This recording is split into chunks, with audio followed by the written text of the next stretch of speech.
আসসালামু আলাইকুম রহমতুল্লাহ। হাজির হয়ে গেলাম ম্যাক ইলেকট্রনিক্স থেকে একটি নতুন ভিডিও নিয়ে।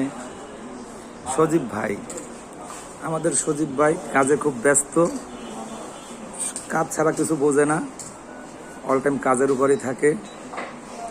ভাই কাজ করতেছে,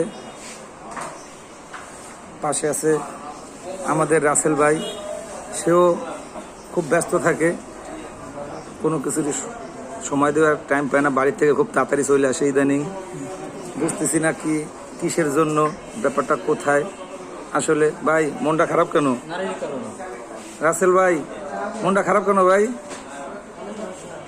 কানে সমস্যা? ও আমার রাসেল ভাই কানে একটু সমস্যা ইদানিং, সবাই তার জন্য দোয়া করবেন, জানি তার কানের সমস্যাটা দ্রুত সমাধান হয়ে যায়, আল্লাহ পাক নিরাময় করে দেয়। এলো আমাদের রিফাত ভাই। কি ভাই কেমন আছেন? কাজে ব্যস্ত? এলো আমাদের সিনিয়র টেকনিশিয়ান ভাই, সফটওয়্যার ও হার্ডওয়্যার দুইটাই এক্সপার্ট। ভাই মাথাটা একটু জাগান, আমাদের দর্শকদের উদ্দেশ্যে কিছু বলেন। বলবেন না কেন ভাই? রাগ করছেন? ভাই রাগ করছে কিসের জন্য তাও জানি না। যাক, সবাই ভালো থাকবেন।